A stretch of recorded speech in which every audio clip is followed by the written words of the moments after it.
Hey guys, how's it going? Today I got Nathan down here and he brought in his guitar to show us. So let's take a look at this thing. Come on in here.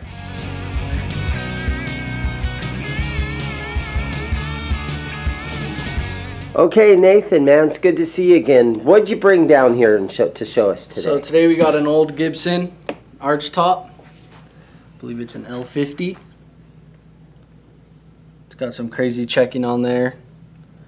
I got a lot of info for you guys on this one. Pull it on out of this case and set it up on top there so we can get a really good look at this guy.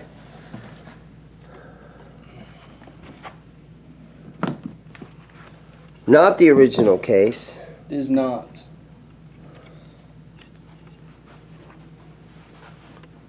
So we've got a Gibson. What'd you think the model is? It's an L50.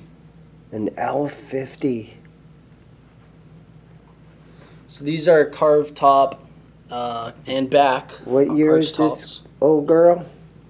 So I believe this is a 46. 1946. And wow. We're going to talk a lot about that. You have to kind of use the features to date it. And so let's jump into that. Okay. So, in 1934 through 1935, the L50 had a round sound hole and it had a flat back and top. Okay, so you're going to have your round sound hole right here instead of the F-hole cutouts. Okay. Now it's from 34 to 35. The body is a 14 3/4 of an inch during those 2 years. Okay. In 35, 36, they switched to a 16-inch lower bout. You have your F-hole cutouts. And so is that what this is, 16? Yep. And you have your carved arch top and back. It's not flat anymore. Okay? So then you go into the banner years. Around like 41 to like 44-ish. During World War II. World War II. Uh-huh. So come take a look at this headstock. Okay. They used to have a script logo before they switched to the block. Okay? This is the logo that you're used to seeing on Gibson. This is what they still use today. Uh-huh. Right? So in 1947, early 47, late 46 is when they switched to this logo. Before that it was the script logo. Right. You know, where it looks like it's in cursive. That's right, yeah. Some key features about this are that the dot in the I touches the G. The B and the O are open, right? They're not completely closed. The O doesn't touch all the way at the top. Right, and the O kind of looks like a U. And the N and the O are connected down at the bottom, right? Huh. And the logo is slightly slanted still. It's not flat. Uh-huh. It's not super slanted. And another thing that I used to date this guitar was, if we check out this pickguard down here, you see it's a single ply. It's not beveled, right? Single ply tortoiseshell pickguard. In 1948, they introduced this guitar with a beveled pickguard where it kind of cuts down at the end, right? It's beveled, and it's going to be a black, white, black 3-ply pickguard. So this is before it was a single ply pickguard with the tortoise shell. And then one of the main things that helped me date this thing was in 1946 they transitioned from dot neck to the trapeze inlays, the trapezoid inlays. Trapezoid. Along with the trapezoid inlays came neck binding. You can see this one obviously doesn't have any neck binding. Right. So, given that it has the trapezoid inlays, no neck binding, and this block logo up here, it's a late 46, early 47. And now as far as the serial numbers inside, they're stamped on. The model number was stamped inside the base F hole. And these models, the stamps are notorious for fading. Right. They just used a light stamp on there, right? So there's nothing we can't see anything in there. You can't find. You any might have number. to shine a super high powered flashlight or something in there to see any kind of trace of that stamp, right? But this was originally would have been a lighter sunburst color, and you could see that finish has been through a lot. Super faded, super checked. Yeah. and it's still hanging on there. It's beautiful. Let's look at the back of the guitar for a second. Let's look at the checking on here. And then we're going to come back to the headstock because I have some more stuff to talk about that. Okay. So, and the binding looks really nice on this thing. Yeah, you know, the Gibsons didn't really have that issue that Gretsch had. Right. Where the binding starts to deteriorate. Yeah. And there's some more key features about this guitar. We'll go over them when we flip it back over. But you could just see that crazy lacquer checking all along the neck. Super worn down right here. You can tell that that's where they're playing mostly. And then right when you get back up to that headstock, it starts that lacquer super shiny. And these look like the original tuners on this thing, huh? Yeah, I believe these are the original open-geared tuners. The knobs, the buttons might be replacements. I'm not sure. Right. They just look kind of clean. You know, you hear about these old tuners like crumbling. You know, and these ones are kind of clean. So. All right, go ahead and flip her back over. So if you notice, this arch top right here, the neck sits flat with the body. Earlier models and other Gibson and other flat top, or not flat top, sorry, carved top, arch top guitars, they have the tongue on there, so the body doesn't sit flat with the fretboard. Okay, so this creates a slightly different neck angle on these. They're gonna play different than your other Gibson arch tops. And now, as far as the wood that they used on this fretboard, it's rosewood. From Brazil? Not sure, couldn't tell you. Kind of looks all figured in there, you know, looks nice. So these had a spruce top, maple sides, I believe is maple sides, rosewood neck, fretboard, and a mahogany neck, like a typical Gibson. So come down here and check out this this headstock for a little bit. So, like I said before, 47 was when they officially started doing this logo.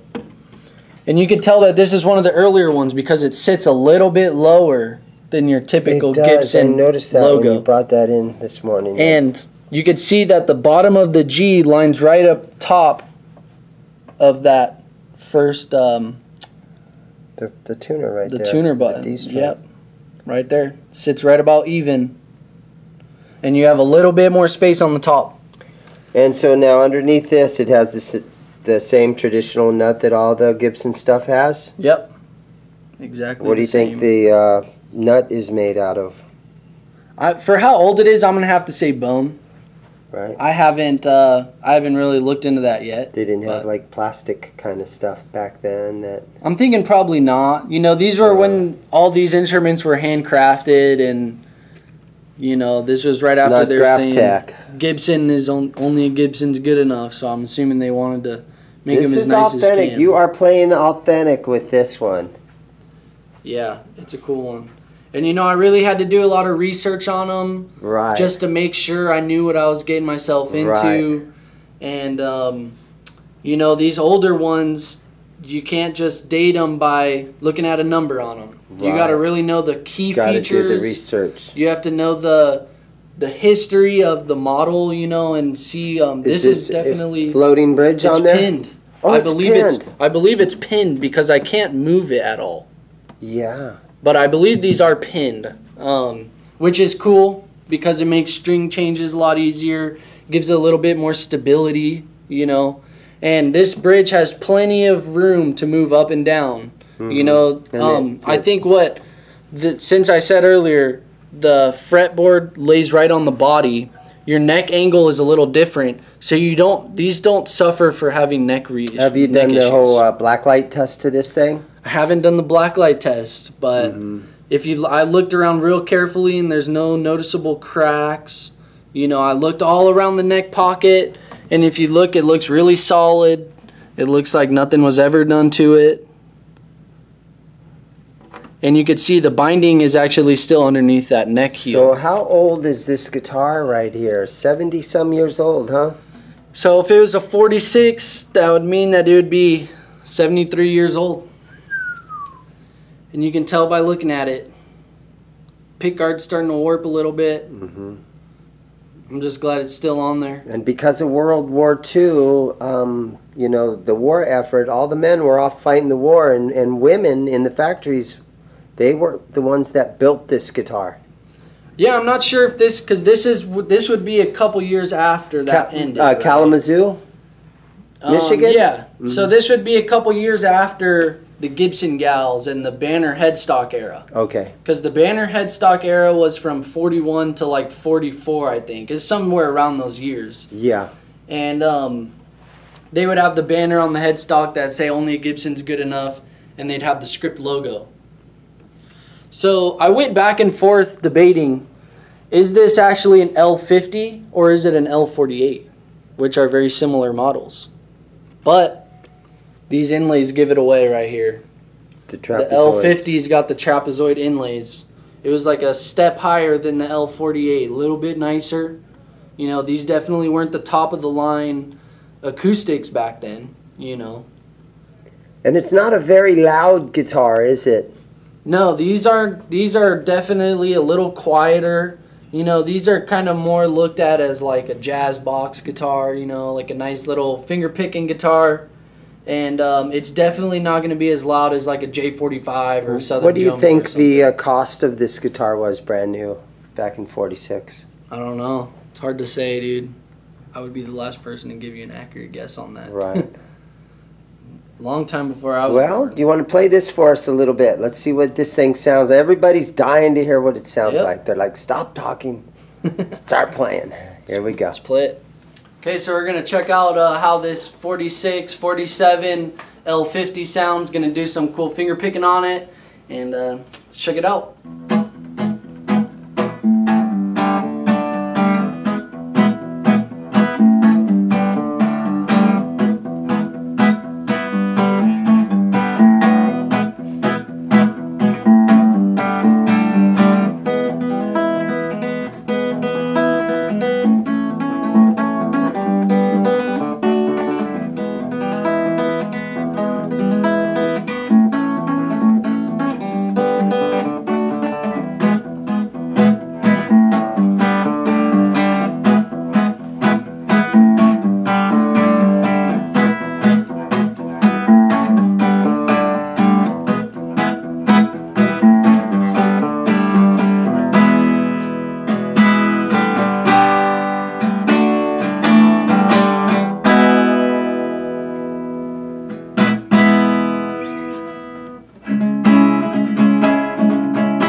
Checking it out. Really cool Gibson. Crazy Lacker checking on this one. Down here at ZIMM'S Guitars, Mesa, Arizona. Thanks for watching.